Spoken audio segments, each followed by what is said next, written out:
वहाँ से बेरहमी से मुझे 7-8 लोगों ने आके, जिसमें मेरे माँ, भाई, मेरा खुद का ड्राइवर, सब लोग शामिल थे, और 6 लोग बाहर से आए। अलमास की एम्बुलेंस थी और सुबह 11:30 बजे का वक्त था।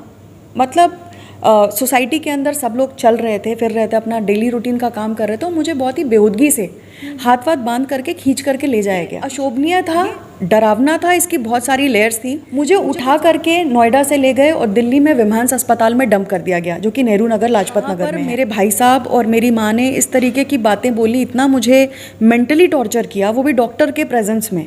ये सब लोग मेरे पीछे पड़ गए, तमाम तरीके के आरोप प्रत्यारोप लग रहे थे, गंदी गंदी बातें बोला जा रहा था, और मुझे कई तरीके की साइकोट्रोपिक दवाइयाँ भी खिला दी गई, ज़ोर ज़बरदस्ती करके। नर्स आती है, सर पे खड़ी हो जाती है, बगल में ये लोग बैठे हुए हैं, मैं मजबूर हूँ, मुझे खाना पड़ा।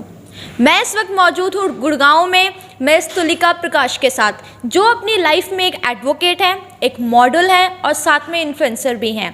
ये कोई 2-4 दिन का काम नहीं है, बहुत ही लंबा सफ़र इन्होंने जिया है, और इस लंबे सफ़र में ये दर्जनों अवार्ड्स के साथ सम्मानित भी हुई हैं। तो ये सफ़र इनका कैसा रहा, इस सफ़र में किन चीज़ों का इन्होंने सामना किया, ये हम इन्हीं के शब्दों में जानना चाहेंगे। तो मिस तुलिका प्रकाश मैम, मैं आपसे जानना चाहूँगी कि इस टाइम आपकी क्या पोजीशन है और आपने इसको कैसे अचीव किया? Okay, so first of all thank you Nitika for the beautiful introduction. So मैं जल्दी से बताऊंगी कि जो यहाँ तक का सफ़र है, आज की डेट में मैं सिर्फ एक एडवोकेट नहीं हूँ, I have become an entrepreneur. I am also into modelling and influencing, जैसा आपने बताया। बट यहाँ तक का जो सफ़र है बहुत ही यूनिक रहा है। क्योंकि यहाँ तक का सफ़र मैंने बहुत संघर्ष से पूरा किया है। और उत्पीड़न के बारे में या जो भी प्रॉब्लम्स होती हैं नारी से संबंधित, उसके बारे में हमेशा मैं काम करती चली आई हूँ। पर बहुत कम लोगों को ये बात पता है कि मैंने संघर्षों को बहुत करीब से देखा है, बचपन से लेकर आज तक। और ये जो जर्नी है वो संघर्ष अभी ख़त्म नहीं हुआ है। बहुत कम लोग को पता है कि हर रोज़ मैं मौत से खेलती हूँ, और बहुत सारी जगह गई हूँ जहाँ पर मैंने इतने तरीके के अत्याचार देखे हैं, जहाँ शायद आप पे तलवार नहीं चलती है, तीर नहीं चलते हैं, लेकिन आपके साथ इतने तरीके के दिमागी खेल होते हैं कि कोई अगर साधारण महिला हो, वो बेचारी अगर कानूनी जानकारी नहीं जानती है, तो वो 2 दिन पे सर्वाइव नहीं कर पाएगी। वो प्रॉबेबली या तो आत्महत्या कर लेगी, या तो उसका रेप वेप हो जाता है, और या संदिग्ध परिस्थितियों में उसकी मौत हो जाती है। तो आज आप जिस मौके पे आए हो, जिस तरीके की बात कर रहे हो, मैं बहुत खुश हूँ कि यहाँ पर बात ये नहीं है कि मैंने अवार्ड जीते हैं और मैंने क्या उपलब्धियाँ की हैं। मैं आप लोग को बताना चाहती हूँ कि यहाँ तक आने का जो सफ़र है वो बहुत डेंजरस भी रहा है, बहुत चैलेंजिंग भी रहा है, और उन डेंजर से मैं आज भी खेल रही हूँ। और अगर आज मैं ये इंटरव्यू दे रही हूँ, हो सकता है मेरी कोई सहेली हो, कोई ऐसी मित्र है मुझसे दूर बैठी है जो ये शायद न्यूज़ बाइट देखेगी, वो अपना जीवन भी सेव कर ले। ठीक है, क्योंकि कब कहाँ से कौन आपको अटैक करने वाला है, आपकी कौन सी चीज़ ऐसी है जिसकी वजह से वो बहुत इनसिक्योर हो रहा है, बहुत परेशान हो रहा है। ये घर के अंदर भी हो सकता है, कोई भेड़िया घर के बाहर भी हो सकता है। तो हर नारी को सचेत रहना है अपने आप में, हर नारी को अपने राइट्स के बारे में जानना है कि मेरे कानूनी तौर पे क्या राइट्स हैं, और उस राइट्स को असर्ट करने के लिए अपनी एक आवाज़ भी होनी ज़रूरी है, जो मैंने किया अपने जीवन में। ठीक है, तो क्विकली बताऊंगी कि उत्पीड़न जो होता है, जो घरों के अंदर होता है, उसके बारे में मैंने बहुत सारा काम किया है जीवन में। लेकिन जो एक्चुअल उत्पीड़न मैंने झेला है, वो जिसे कहते हैं जो पराकाष्ठा होती है किसी चीज़ की, मैंने वो झेला है। बेटी बचाओ बेटी पढ़ाओ का बहुत अच्छा एक स्लोगन है, लेकिन एक लड़की को अपने आप को स्टैब्लिश करने के लिए बहुत कुछ सफ़र करना पड़ता है। फैमिली भी देखनी पड़ती है, बाहर भी देखना होता है और ख़ुद को भी देखना होता है, और सबसे बड़ी बात कि उसके ऊपर कोई गलत इल्ज़ाम ना आ जाए। तो मैम, मैं ये जानना चाहूँगी कि इस सफ़र में आपने क्या क्या चीज़ें फेस करी एज अ वुमेन? ठीक है, इस बारे में ये बताना चाहूँगी नितिका कि मेरे पिता जो हैं, उनकी छत्र छाया में मैं बड़ी हुई हूँ, और मैं बहुत गर्व के साथ कहती हूँ कि उन्होंने मुझे हर तरीके से प्रोटेक्ट किया। सिर्फ अच्छी शिक्षा दीक्षा ही नहीं दी, उन्होंने मुझे हर जगह बचा करके भी रखा, प्रोटेक्ट किया समाज में। मैं कोई भी दुख सुख में जाती थी तो उनका हमेशा मेरे सर पे वो रहता था, छत्र छाया रहती थी। लेकिन मैंने जीवन का एक बहुत विभत्स रूप भी देखा है। उनके गुजरने के बाद मैं अकेली थी, उसके बाद से कोई ऐसा मैंने प्रोटेक्शन किसी का नहीं देखा घर के अंदर, भाई पति ये वो। मेरा डिवोर्स हो चुका है, 2009 से मैं सेपरेट थी, 2011 में फॉर्मल डिवोर्स हुआ, और उसके बाद करीब 1 दशक मैंने दिल्ली में बिताया है, सुप्रीम कोर्ट में प्रैक्टिस किया है, तमाम तरीके के उत्पीड़न के लोगों से मैंने डील किया है, उनकी मदद की है, आज भी कर रही हूँ। 2018 में मेरे ऊपर एक बहुत ही भयावह, जैसे कहते हैं डरावना एक सिचुएशन आई, जहाँ पर नोएडा में जहाँ मैं रहती हूँ as a matter of right, वो मेरा अपनी पैतृक संपत्ति है, वहाँ से बेरहमी से मुझे 7-8 लोगों ने आके, जिसमें मेरे माँ, भाई, मेरा खुद का ड्राइवर, सब लोग शामिल थे, और 6 लोग बाहर से आए। अलमास की एम्बुलेंस थी और सुबह 11:30 बजे का वक्त था। मतलब सोसाइटी के अंदर सब लोग चल रहे थे, फिर रहे थे, अपना डेली रूटीन का काम कर रहे थे, और मुझे बहुत ही बेहूदगी से हाथ बांध करके खींच करके ले जाया गया। ये अशोभनीय था, डरावना था, इसकी बहुत सारी लेयर्स थी। मुझे कुछ समझ में नहीं आ रहा था कि मेरे साथ ये क्यों हो रहा है, इस तरीके का एक घटिया सा, मतलब ये दृश्य क्यों मेरे आंखों के सामने आया। मुझे उठा करके नोएडा से ले गए और दिल्ली में विम्हांस अस्पताल में डंप कर दिया गया, जो कि नेहरू नगर लाजपत नगर में है। वहाँ पर मुझे इमरजेंसी के रूट से लेके गए एंड 1.5 घंटा बिठाने के बाद वहाँ पर ओपीडी के अंदर डॉक्टर सोनाली बाली नाम की एक डॉक्टर आई, जिन्होंने मुझसे चंद सवाल पूछे, जिसमें था who are you, what's your introduction.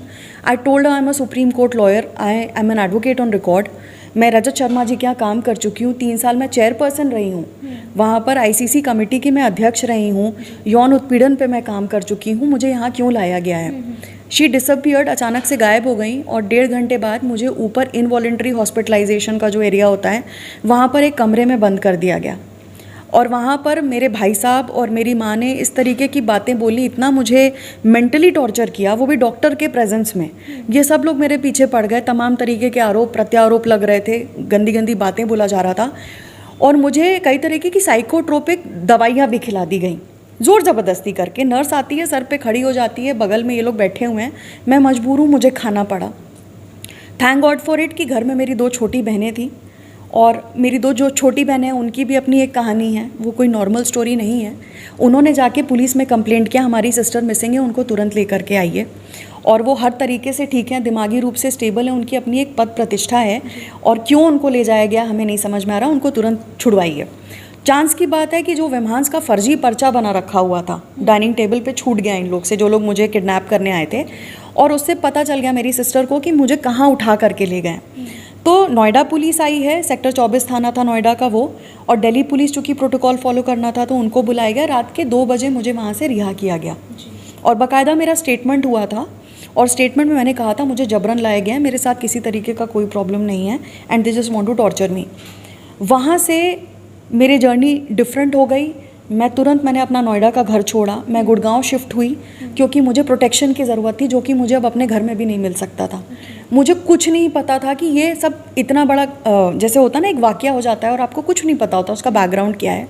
सिर्फ ये पता था कि अब मैं सेफ़ नहीं हूँ, मेरे साथ कुछ भी हो सकता है, मुझे मौत के घाट उतारा जा सकता है। और जब फिर उसके बाद फटाफट मैंने पुलिस कंप्लेंट्स की, क्योंकि मैं खुद एक लॉयर हूँ, और मैंने पुलिस से कहा कि देखो मुझे फ्री एंड फेयर इन्वेस्टिगेशन चाहिए। क्या सर्कमस्टांसेस थे कि इस तरीके का अभद्र व्यवहार मेरे साथ मेरे ही परिवार वालों ने किया, इसकी सच्चाई की जांच होनी चाहिए। ये इन्वेस्टिगेशन 2018 से 2019 के एंड तक चला है, लेकिन जैसे जैसे इन्वेस्टिगेशन चल रहा था और जैसे जैसे मैं कंप्लेंट्स डाल रही थी, एक गंदा सत्य सामने आया कि जिन लोग को मैं हमेशा परिवार समझ रही थी, जो मेरी पैतृक संपत्ति है, या जो मेरा अपना एक आचरण रहा है, जिस तरीके से मैं जीना चाहती हूँ, उनको हर एक चीज़ पे आपत्ति थी। उन्होंने उस जो छोटा सा एक बीज होता है नफ़रत का और ईर्ष्या का, उसको इतना ज़्यादा तूल दिया, इतना ज़्यादा तूल दिया, और इस चीज़ पे आमादा हो गए कि ये लड़की अपने पैरों पे खड़ी कैसे है, इसको तो शायद झाड़ू पोछा बर्तन करना चाहिए, इसको मेरी गुलामी करनी चाहिए, हम गाली दें तो ये गाली सुने। मैंने हमेशा आवाज़ उठाई कि जब मैं 2 रोटी कमा सकती हूँ, मैं आपके आगे क्यों झुकूंगी। तो ये घर के अंदर जो छोटे वाद विवाद होते हैं ख़त्म हो जाते हैं। मुझसे मेरे भाई साहब ने कहा था, जो खुद भी एक बहुत बड़े वकील हैं, कहते थे कि तुम्हें पैसे का क्या करना है, तुम्हारे आगे पीछे है कौन। तो चूँकि हमें भी ये सिखाया जाता है सामाजिक तौर पे कि भाई बेटा घर के अंदर शांति बना के रखो। मैं अपनी माँ के पास गई कि आप मेरी माँ हो, आप बताओ इस तरीके की बातें मेरा छोटा भाई मुझसे क्यों करता है। तो मेरी माँ ने कहा, बेटा तुम उसको फालतू में हमेशा एलिगेशन लगाती हो, ऐसा कुछ भी नहीं है, तुम्हारे साथ ऐसा कुछ नहीं होगा। लेकिन वो सिर्फ एक दिमागी खेल था, जिसने आगे जा कर के खुद ही से, जैसे होता है ना, लोगों का असली रूप सामने आ जाता है। अब मैं उस पर आती हूँ कि चैलेंजेस क्या हुए। मैं जहाँ जहाँ कंप्लेंट करने जा रही थी, जैसे मैंने बताया कि मेरे भाई साहब बहुत प्रभावशाली हैं, यूपी पुलिस में ऐसा कोई नहीं था जो कि मेरे केस में मेरी मदद करने को तैयार हो। सब फाइल दबाने की बात करते थे, मतलब कोई आंखों में नहीं देखता था, कोई आपकी बात सुनने को राज़ी नहीं था। मैं बहुत परेशान हुई। फिर मैंने कहा, चूँकि मैं दिल्ली में हूँ ऑलरेडी, और दिल्ली बहुत जागरूक है, विमेंस इश्यूज़ पे। तो मैंने लाजपत नगर थाना में कंप्लेंट किया। आज भी मुझे याद है वहाँ जो एसएचओ थे, आज भी मैं उन्हें शुक्रिया अदा करना चाहूँगी। उन्होंने मुझसे कहा कि मैडम आप क्या चाहते हो, क्योंकि आपको तो उठाया तो नोएडा से गया है, दिल्ली में डंप किया गया है, तो हमारा नॉर्मली कोई क्षेत्राधिकार नहीं बनता, हम इसमें क्या करें। मैंने कहा सिर्फ इतनी इल्तिजा है कि मुझे जहाँ उठा के डंप किया गया था वहाँ सीसीटीवी कैमराज लगे हैं, वहाँ का स्टाफ है। डॉक्टर सोनाली बाली, जिस डॉक्टर ने मुझे बैठ करके हरेस किया है मिल करके मेरे परिवार के साथ, उसका इन्वेस्टिगेशन तो होना चाहिए कि भाई तुमने क्या सोच करके एक फर्जी पर्चा बनाया, तुमने कैसे किसी पेशेंट को अंदर ले लिया, 60,000 रुपये ले करके किसी को भर्ती किया गया है और वहाँ पे कोई फाइल नहीं है, कोई रिकॉर्ड नहीं है हॉस्पिटल में।